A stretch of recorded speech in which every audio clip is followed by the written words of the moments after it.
Steps toward change, replacing the trauma bond with healing relationships. Hello, and thank you for joining us. Today's webinar is hosted by Child Welfare Information Gateway, the information dissemination service for the Children's Bureau, Administration for Children and Families, U.S. Department of Health and Human Services. My name is Elizabeth Kramer, and I am the Senior Manager for Knowledge Transfer and Information Management at Child Welfare Information Gateway. This webinar is one of several that we are offering virtually to help ensure that critical information is shared with professionals and families during the COVID-19 pandemic, when we are prevented from gathering in person and challenged to continue to work with children and families in new and innovative ways. Today's presentation was originally scheduled as a breakout session for the National Foster Parent Association's annual conference. Now I'm very excited to introduce our session for today, Replacing the Trauma Bond with Healing Relationships, with Cindy Downey with the Centene Corporation. Cindy, I turn it over to you. Great, thank you so much. And she said, my name is Cindy Downey, and I am very excited today to offer this session for folks within the community that are caring for children within the child welfare system. My background is pretty similar to most folks working within child welfare. I have worked in a variety of settings, including in-home with families and children, in group home settings, as well as inpatient psych settings. My background really, I have worked with some adults, but most of my background really has been working with those young children and their families.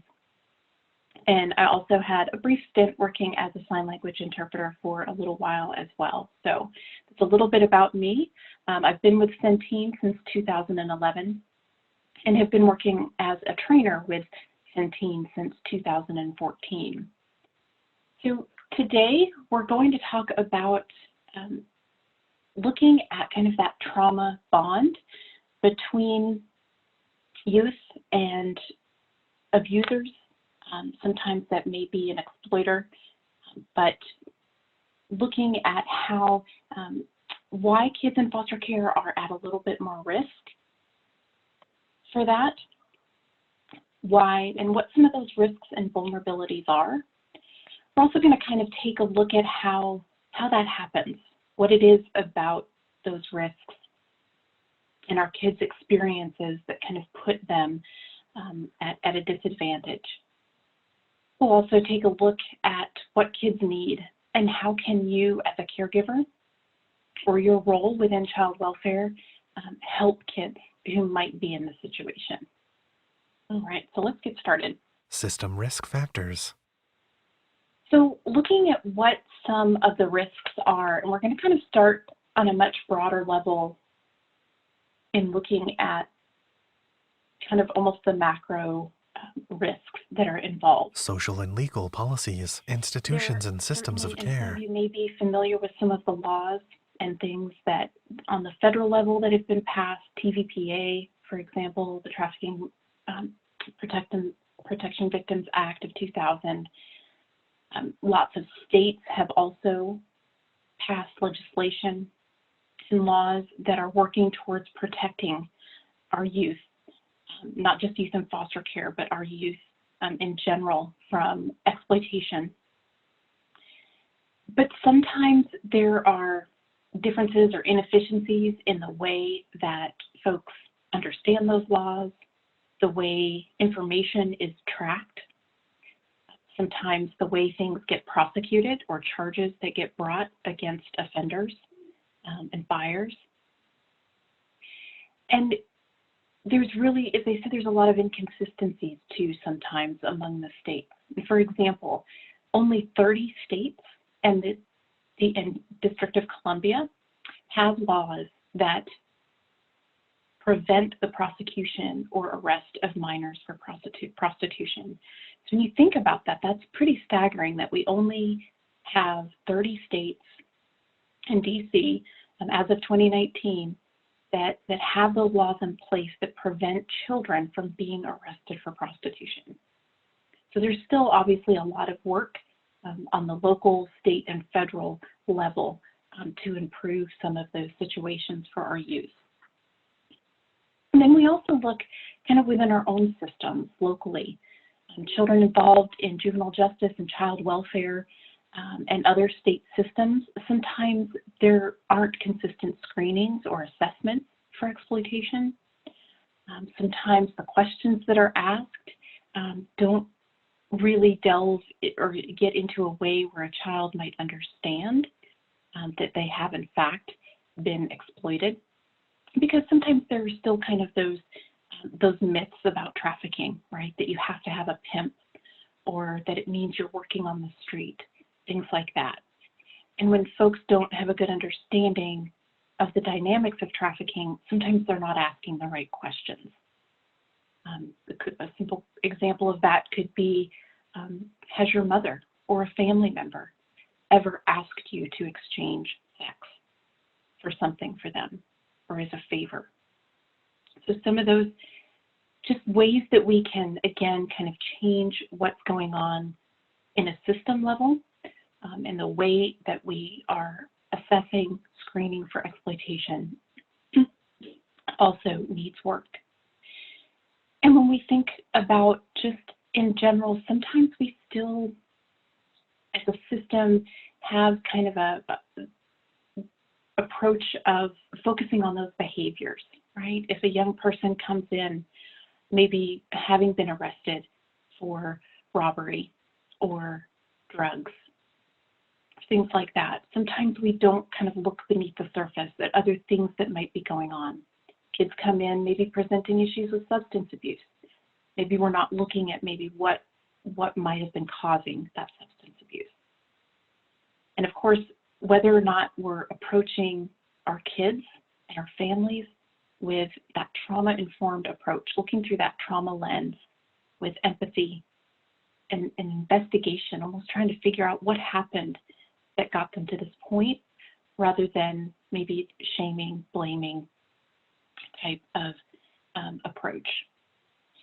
And finally, sometimes even of the locations, the way we care for our kids can put them at risk. Group homes, drop-in homeless shelters, facilities kind of similar to those sometimes allow for youth to be easily recruited by other young people. And certainly we know as a system, we don't always protect our kids in the best ways. And sometimes even in our care for our children, we kind of continue to lay that groundwork, moving them frequently, having multiple placements, having them placed with people they don't know, right? And not having that relationship with people sometimes before they move in with a new foster family or transported by someone, things like that. So sometimes even just our policies and our protocols kind of lay that groundwork for kids to not think much of being moved around, being asked to do things. So that can also create some of that risk. Interpersonal risk factors. On a more interpersonal, or that more micro level, closer to the child. Neighborhood and community, family dynamics, individual. We really are looking at those early life experiences, right? Those adverse childhood events that we've all probably heard about by now that place kids at risk of exploitation and future trauma and abuse.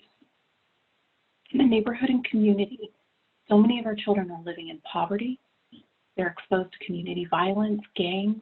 They grow up sometimes around sexual exploitation, so that there's that normalization of violence, of sex. The family dynamic. And we'll talk a little bit about that poor attachment and bonding, but we know how crucial that is for our young people.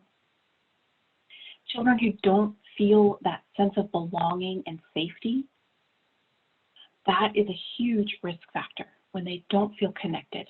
They don't feel that sense of security within their family, their home.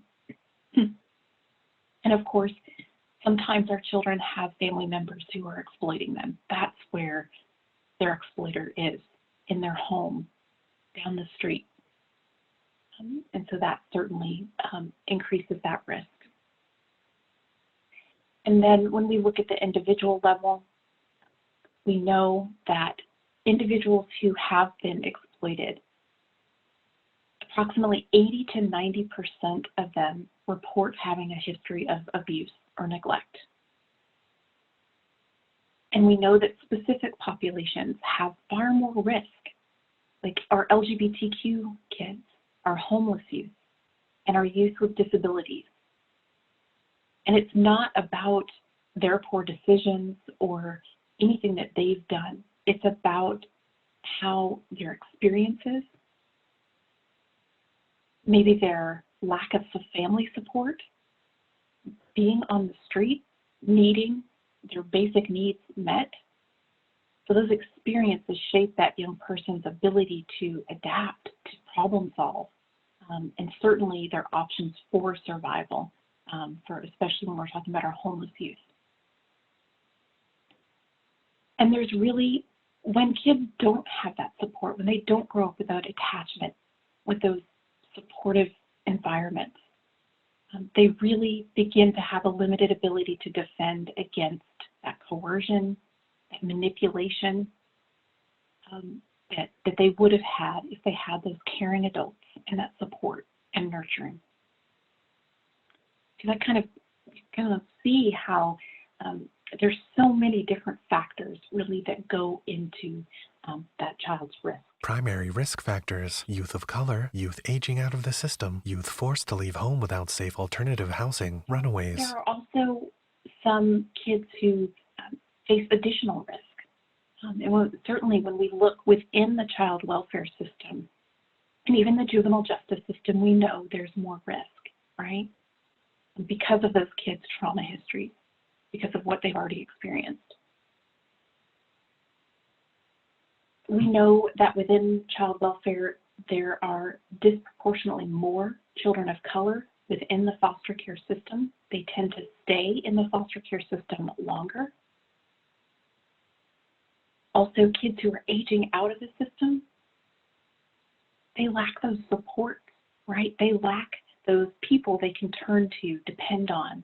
Because for most of us, even after we turn 18 or we go away to college, we are out on our own, young adults, we still depend on those family members, or we have some type of support system, right? So if we get a flat tire, if we can't work and we miss a paycheck, some type of setback happens, we have those folks that we can call, that we can depend on. And many of our youth that age out of the foster care system don't have that. And so that puts them right on the verge of sometimes having and being forced to make some decisions that they shouldn't have to make. And we talked about the homeless youth and runaways on the previous slide, but they are at increased risk due to not having that support. And of course, the longer a child is on the street, the more likely it is that they're not getting their basic needs met, and that they're in danger. Sexual abuse.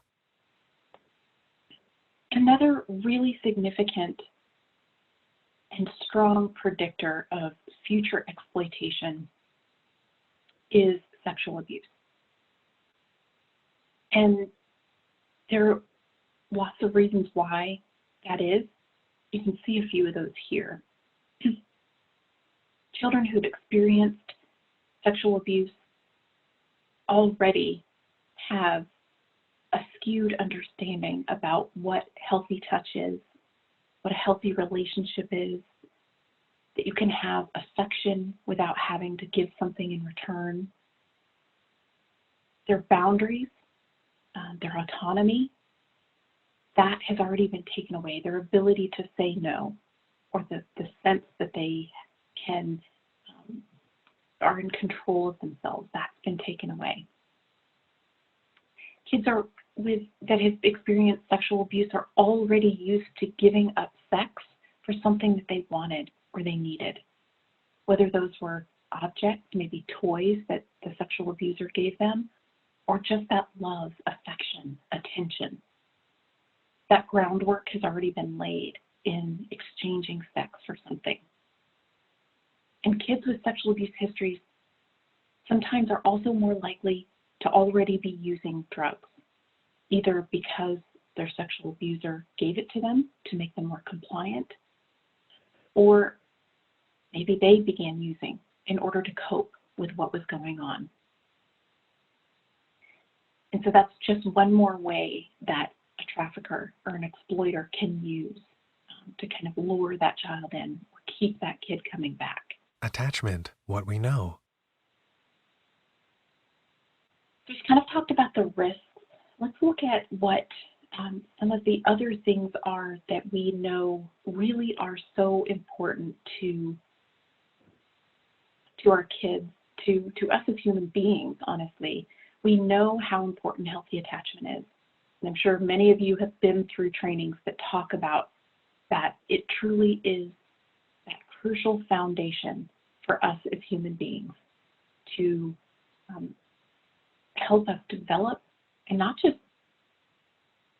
cognitively development, which we know attachment is important, but even our physical development, our social emotional development, are all really rest on that foundation of attachment.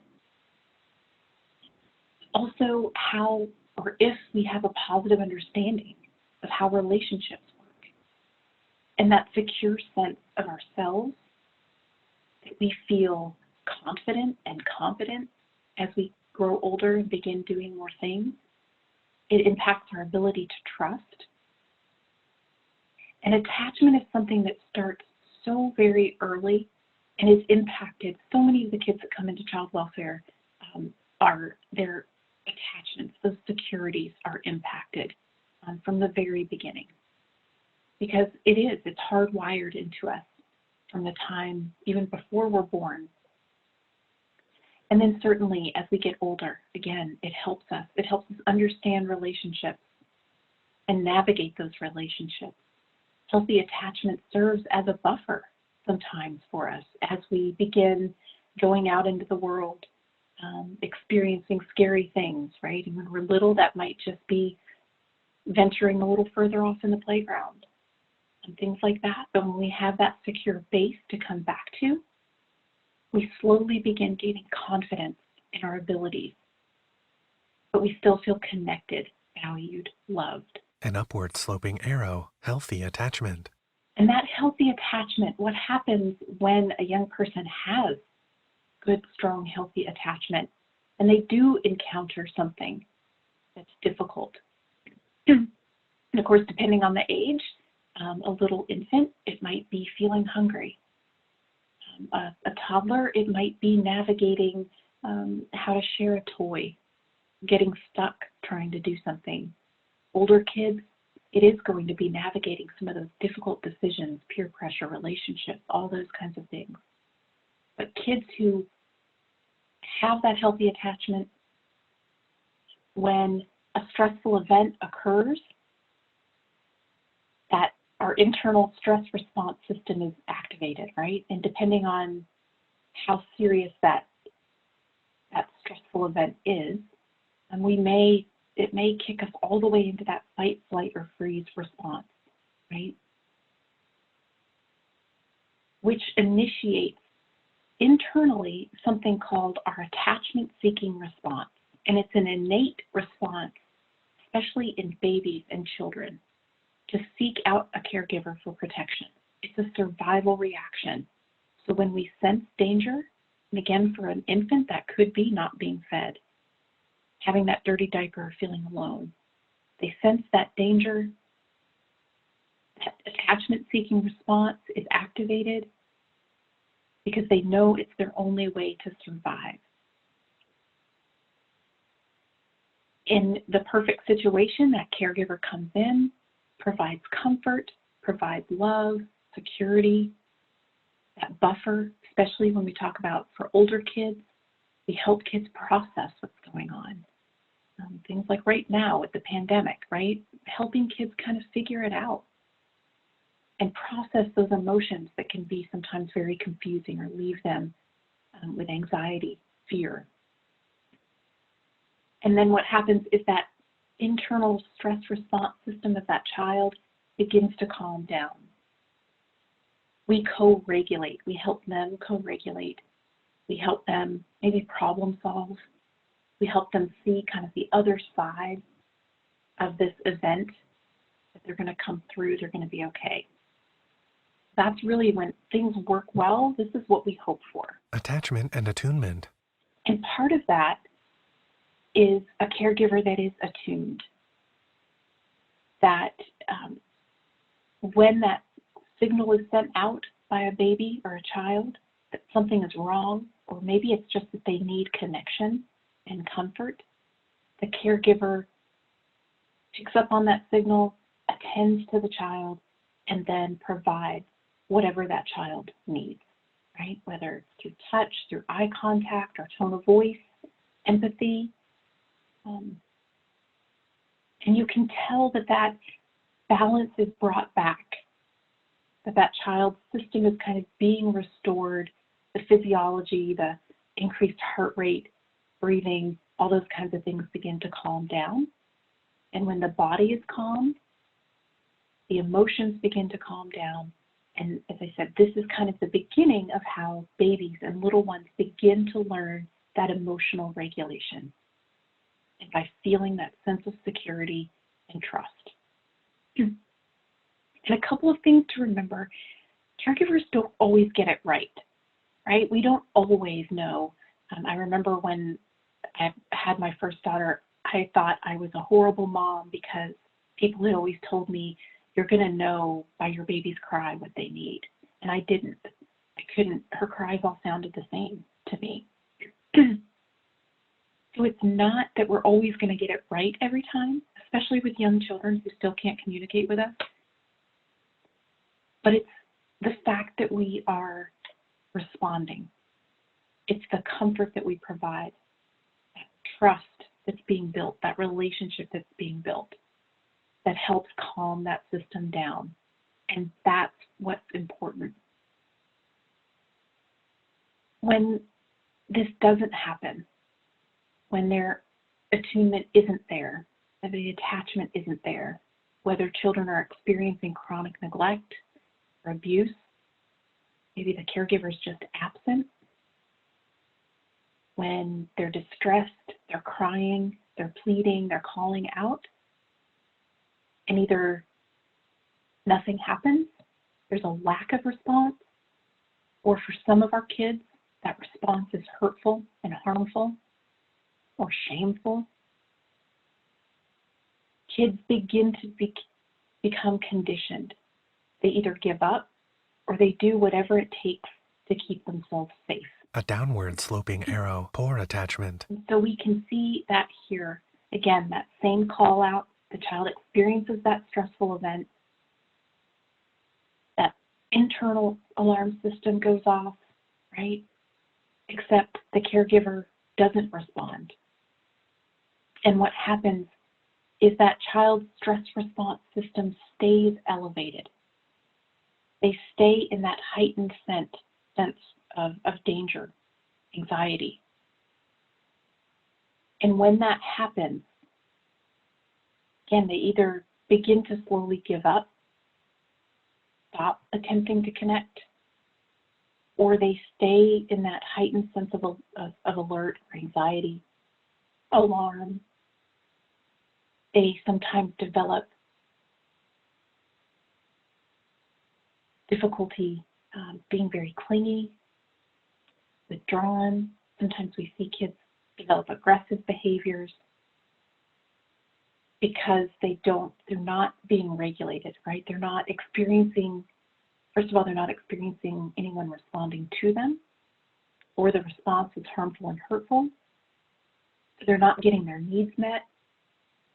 But then on top of that, their system is not being calmed down. They're not experiencing that co-regulation. So they're not learning how to regulate and figuring out how to manage those overwhelming emotions. And this trauma that occurs in the context of that caregiving relationship, because again, this is an innate response for a little person that seeks out that comfort from their caregiver.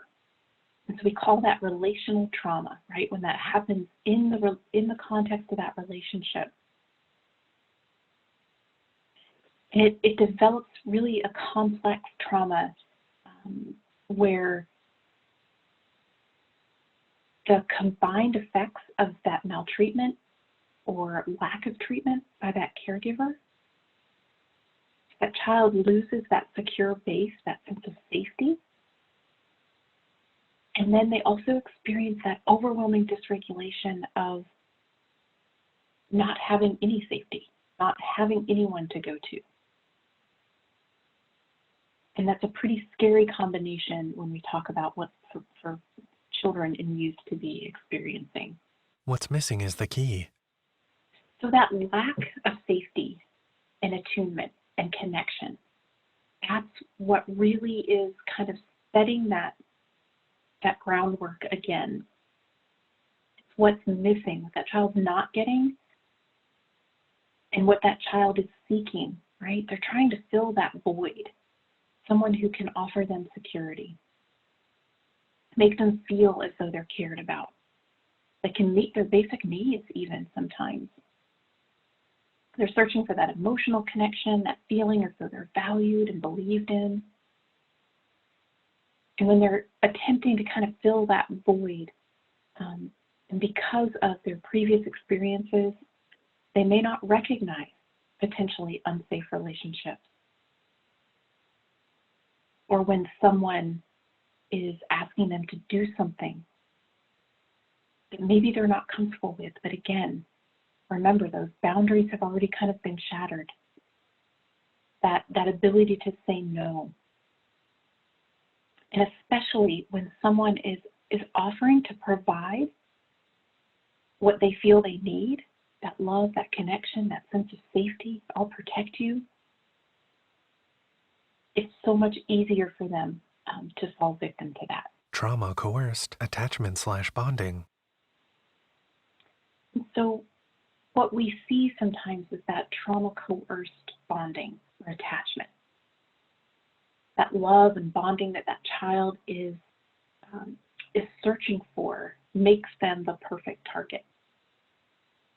Because they're oftentimes so eager to feel loved and to feel the things that they've missed out on. The abuser doesn't even have to provide that much to them, right? But we know folks that are intending to harm children, if we're talking about someone who's sexually abusing a child or an exploiter, they will take the time to get to know that child. They'll listen. They'll develop that relationship. They'll build that trust with that child. They'll get to know all the important things that child is missing and seeking. And they're going to make that child feel important, that sense of worth, love, protection. Maybe it's material things, the things that a child feels like they've missed out on. And in no time, the child will do pretty much anything for this individual to keep that relationship and to keep feeling special and connected and that sense of belonging. And they'll oftentimes overlook what's being asked of them. Maybe overlook the physical abuse if they're experiencing that as well. Because part of what they need is being met. How it happens. Conditions necessary for trauma bonding to occur. So when we think about how that trauma bonding happens, as we said, that the abuse and the neglect that kids have experienced already kind of lays that groundwork for this bond to happen. And of course, there's that power imbalance, right? Similar to what the child's already experienced. So it's not anything new oftentimes for many of our kids if they feel helpless, vulnerable. Those are not necessarily new feelings for many of our kids. They don't send up a red flag the way that they might for other children. And oftentimes that abuser or the exploiter almost creates a false sense of empowerment. You're beautiful. Of course, anybody would want you, right? So they begin making that youth feel that they are making this decision to do this. They're not being forced into doing it. And if you love me, this is what you'll do. Again, that power and control imbalance is there, similar to domestic violence, right? That same kind of power imbalance is there. And for kids who are experiencing or continuing to experience abuse or threats of abuse or threats of being outed in what they're doing or threats against family members, things like that, that abuse instills fear and anxiety. They're afraid what will happen if they leave. And because they're also thankful for what the abuser or the exploiter is providing to them, there's that sense of gratitude. They don't want to lose that part of it. And so again, there's kind of that dynamic there, similar to what they experienced, that attachment-seeking response with their parents and seeking out that caregiver and that need not being met by the caregiver. It's almost a similar dynamic. So again, nothing new for many of our kids. And other things that oftentimes can be used against our youth is their age. And sometimes our kids are older, but we know because of the early life experiences, because of the trauma and neglect, we know that sometimes kids' chronological age doesn't match that psychological maturity, right? And they're not always very keen or able to detect the manipulation or the motives behind what people are doing or asking of them. And with those early life experiences of abuse and neglect, we know that derails that typical cognitive development, right? So the ability to make sound decisions, their judgment, their problem-solving skills, all of those things we know have been impacted by the abuse that brought them into foster care in the first place. And as we said, that the promise of what that trafficker can offer, whether it's love, a boyfriend, a relationship, sometimes it might be, maybe it's an older woman who's trafficking them. And she's like a mother figure and entraps that youth, and that creates that bond of being cared for and kind of looking, not paying attention or not addressing what's actually going on. The disconnect, a child's innate response to search for connection and safety, is in direct conflict with innate sense to protect self. Grown up experiencing the chronic neglect and abuse, and as we said, their instincts and their brain are sometimes telling them to kind of do the opposite things. That innate response that we talk about that seeks safety, but their brain is also telling them that some situations are not safe or their caregiver is not safe. Maybe foster care, their worker isn't safe. Because as we talked about, sometimes our system, even the child welfare system, sometimes that abuse and neglect continues even after that child is in foster care.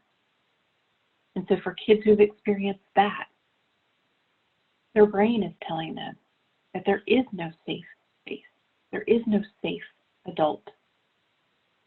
And so simultaneously, this child experiences that internal desire to seek comfort and safety, but they're also being told by that fear center of their brain to stay away, that they need to protect themselves. And their experiences have really confirmed this type of imbalance for them over and over and over again. Blocked trust, when children suppress the attachment system through state-driven conditioning and learn to avoid the attachment-linked state of separation pain. And this is what everything we've kind of talked about so far results in this blocked trust, this conflict of I should be able to seek out this comfort, or I feel like I need to seek safety, protection, but then this other part of me is telling me it's not safe. And this conflict creates blocked trust. They stop listening to kind of that innate desire to seek that comfort and safety because they've either been let down so many times or they've been hurt.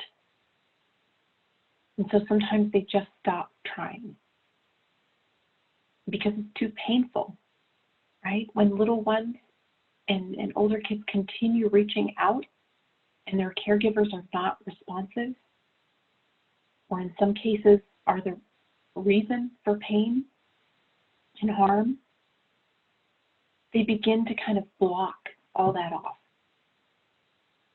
And when they begin to block off or close off to protect themselves, they also block off some of the feel-good receptors, right? The areas of the brain that when they do feel connection, a true safe connection, and normally we would kind of have that release of that oxytocin, right? When we feel good connecting, that's also blocked. So in order to protect themselves and block the pain, they also block future connections, joy, laughter. And that we see that sometimes when kids are experiencing that, where they just have kind of walled everything off, blocked everything off. The result of blocked trust. And this blocked trust can make it really difficult to feel anything at all, to make any connection. And because our kids are already struggling with whether or not relationships are safe, recognizing and managing those feelings, sometimes it's easier to just not feel anything at all. And sometimes our kids also not just block themselves off emotionally, but even physically from feeling. And certainly kids who have had extensive trauma, physical abuse, sexual abuse, or have been exploited, because things have become so painful, they figure out ways to not feel, and as we said, emotionally, but even physically. They've become almost disconnected from feeling anything at all. What is blocked care? And when that happens, we've talked about that blocked trust, but now blocked trust can sometimes lead to blocked care. And when this happens, because a caregiver is attempting to connect, attempting to build that relationship, attempting to provide safety for this child, and instead that child returns with behaviors that, at least on the surface, appear to be pushing that caregiver away, right? Completely disinterested. They're not having it, right? Which we know with so many kids in foster care, we see these type of behaviors. And caring for a child that has that trauma history is no small task, right? For kids who've been exposed to trauma and neglect or chronic stress, their brains develop those strategies to cope, right? Coping, focusing on that self-preservation. I'm going to do what I need to do to keep myself safe. And sometimes that also leads them to kind of be acting in a way where they do see everyone as the next potential threat. And so for caregivers,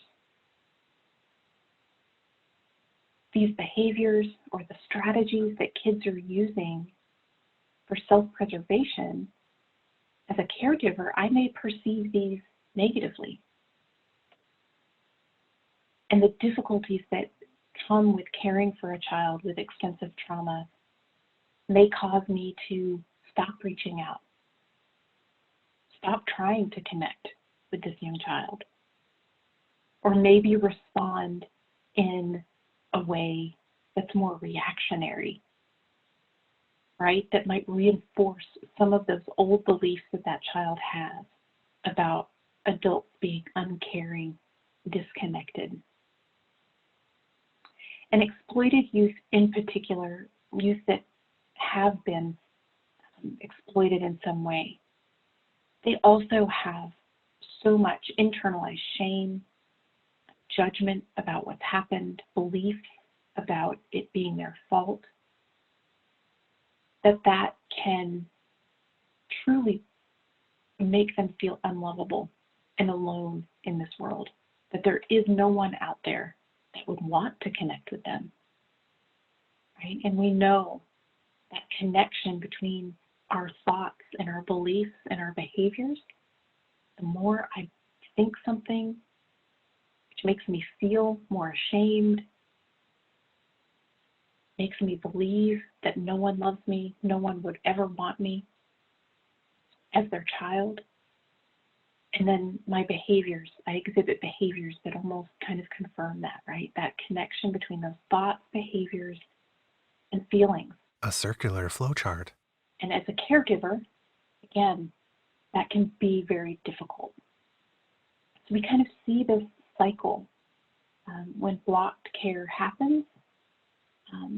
That child's defenses are triggered, right? So we see kind of start there about 1 o'clock at the hurt child, where you have a child who's been abused, neglected, and has shut down, right? And may be exhibiting some of those very difficult behaviors.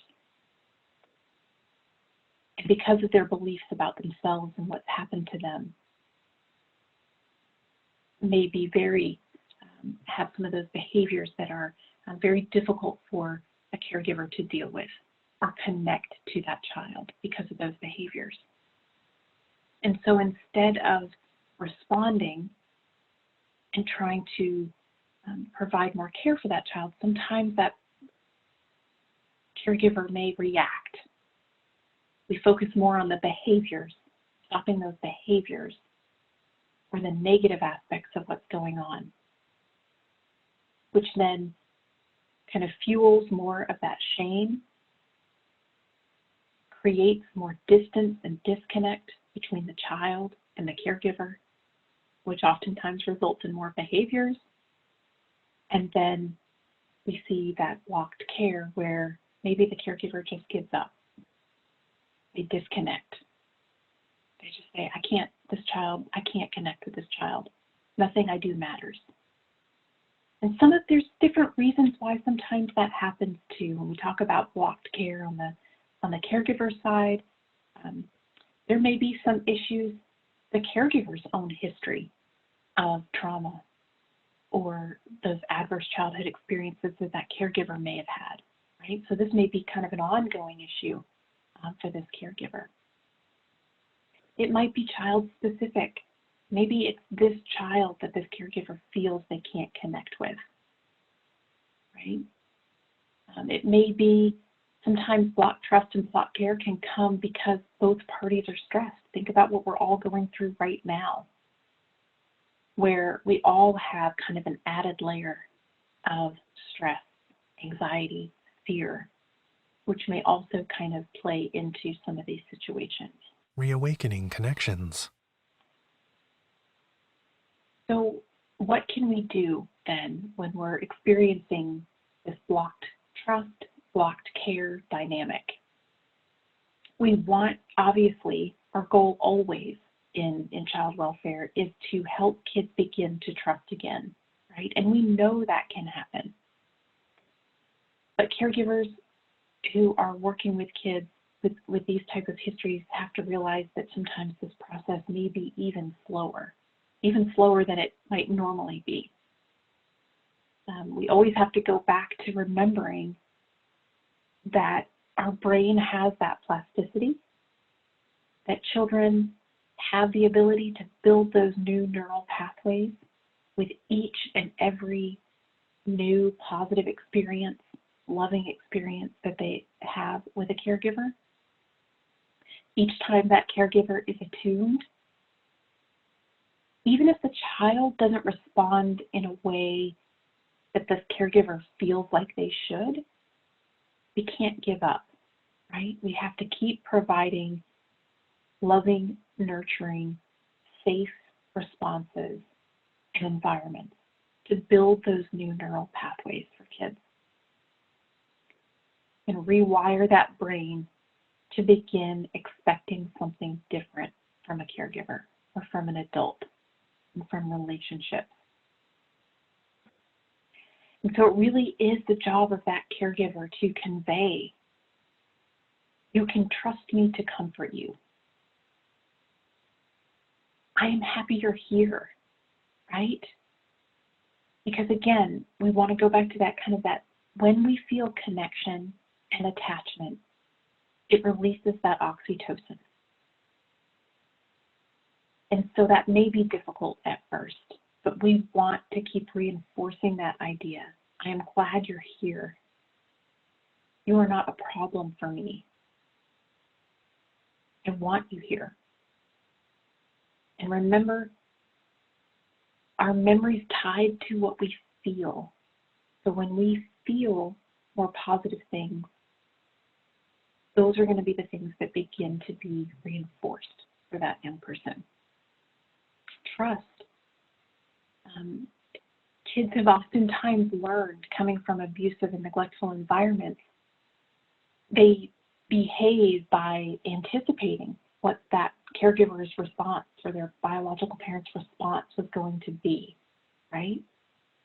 Those self-preservation behaviors in anticipation of the anger, the physical abuse, whatever that child might have experienced. So now we have to change those expectations by reinforcing, responding consistently, as often as we can, responding the same way, and providing, again, that sense of comfort, trust. I'm going to be here. I'm not going anywhere. We're in this together. Empathy may not be enough. And we always talk about how we have to kind of have that empathic response, right? And we don't want that to stop. We definitely want to continue that empathic response to kids. But we need to understand that sometimes, particularly with kids who have suffered extreme abuse, sexual abuse, physical abuse, or exploitation, there is sometimes that empathy is very difficult for them to return, right? And we know that empathy, just the definition of empathy, is to the way that we respond to another person's display of distress, pain, struggle, right? It's our empathic response to that. But for kids who've experienced trauma, because they have oftentimes shut down, especially what they're feeling, right? Like we talked about a few slides ago. It can be very difficult for them to express that empathy or to feel that they're in a safe space to begin having that kind of response back. And so, the attachment-focused model, in fact, it highlights that need for parental empathy, doesn't it? I mean, that's what we know, and we don't want to get rid of that at all. We still want to maintain that empathy. We want to be responsive. But we just have to understand that that's not maybe sometimes what we get back, because it can be very difficult for kids who've experienced the degrees of trauma that some of our kids have.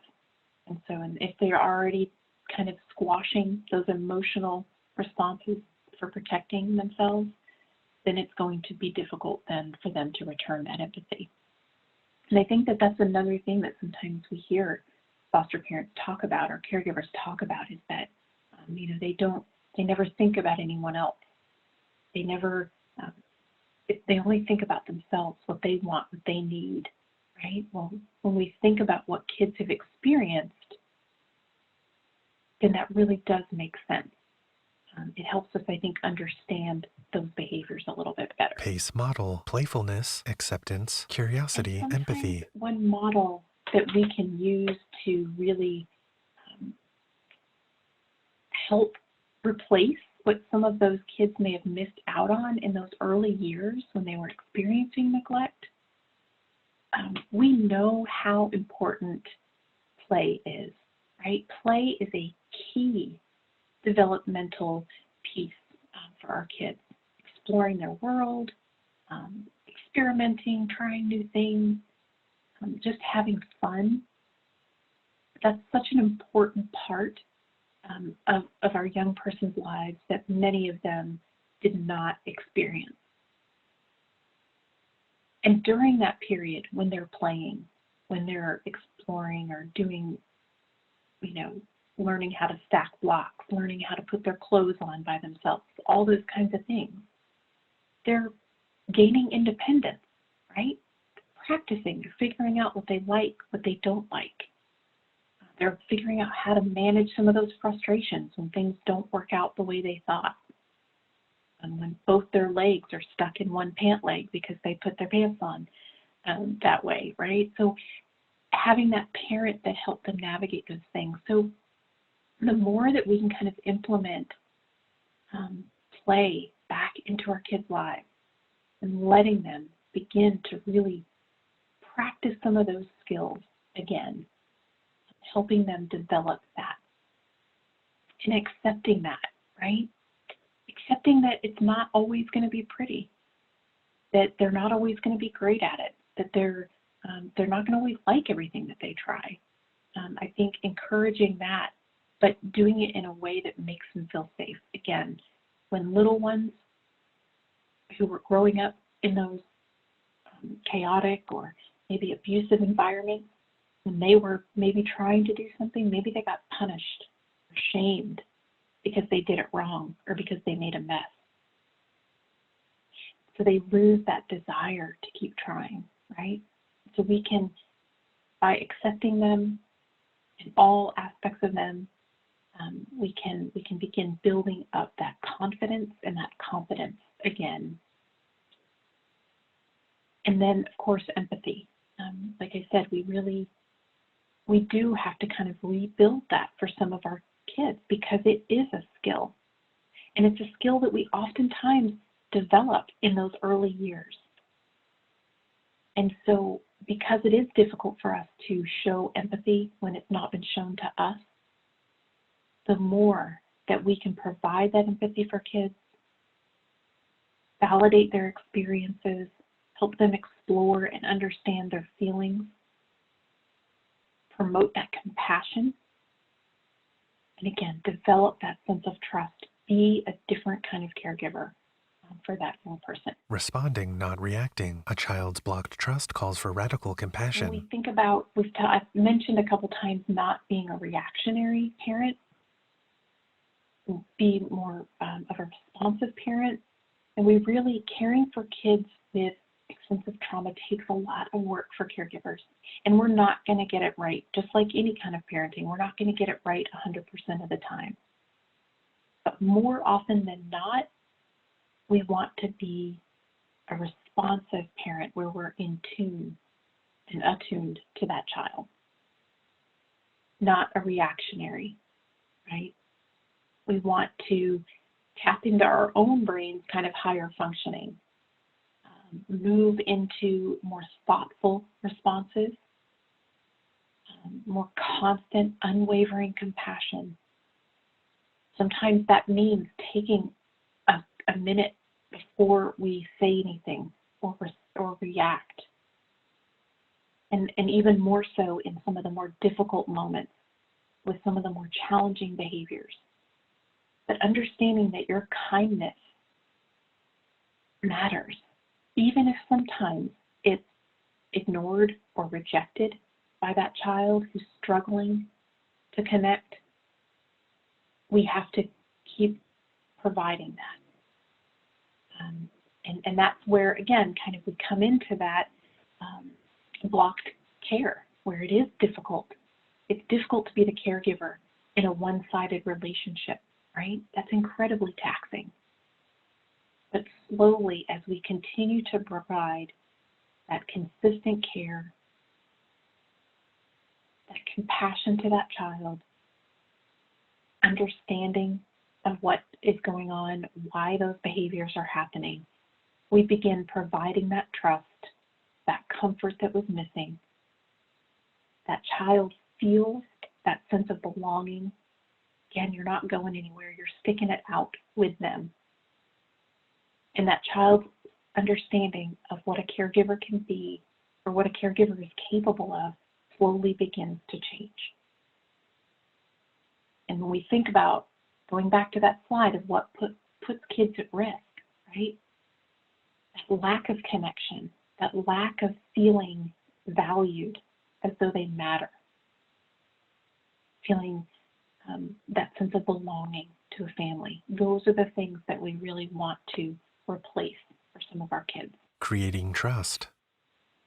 And when we take away the important people in this child's life, and we learn that in foster care, don't we? As when we, outside of talking about a child that might be exploited, we know that even that removal from their biological family, even though it is to keep that child safe, to bring them into a safe environment, we know that loss of that family is still significant. Even though we know we're doing it for the right reasons, we know that that is a significant loss and trauma for a child to be taken from that family. And when we look at the bond that sometimes kids have with individuals who are trafficking them or exploiting them in some way, we also have to acknowledge that that relationship may have been very important to that child as well. That child may have seen that person as someone who was caring for them, protecting them, took them away from more abuse and neglect. For some kids, it may be their boyfriend, their girlfriend, so it's their romantic relationship as well, their intimate relationship. And so we have to kind of acknowledge that there was significance to that relationship. And we need to be sure that we are replacing those things that put that child at risk in the first place. And we kind of talked about that on that previous slide, right? That the consistency, the continuity of care is really important in making sure that that child has adults in their lives that are stable, consistent, are there for them, knowing that sometimes that child may go back to that relationship or that abusive situation. But having those people be there when the child comes back. Again, I'm not going anywhere. I'm sticking it out. We're in this together. We're going to figure this out together, right? Changing that child's understanding of those significant relationships, what an adult and a caregiver, what that relationship can look like. And the more of those type experiences, experiencing the lack of danger, experiencing safety in an environment that is free from fear, from threats, more of those positive experiences, and gradually beginning to feel more comfort, more joy in situations, more emotional connection. As we said, it might take a long time, but eventually feeling some of that connection, those are going to be the things that eventually change for that young person. Blocked trust plus responsive care. Hopefully, when that young person experiences that empathy, safety, the reduction in that anxiety, they are finally experiencing someone that they can co-regulate with, right? That provider provides, or that caregiver provides that calm, and the caregiver and child can work together. And even when that child is experiencing or exhibiting some of that fear, anxiety, because of that blocked trust, and those behaviors come about, when that parent responds in a loving, nurturing way, a safe way, accepting that child for all the things that come with that child, eventually and slowly that child becomes and realizes that this is a safe space. Their beliefs about adults and caregivers change. Their needs are met. Their desires for love, connection, safety are met. And eventually, we will see that compassion results in eventually a child beginning to connect with those adults. All right, so that is all I have for today. Thank you so much. At the end of the PowerPoint, there are some references and resources as well. Thank you so much for your time today.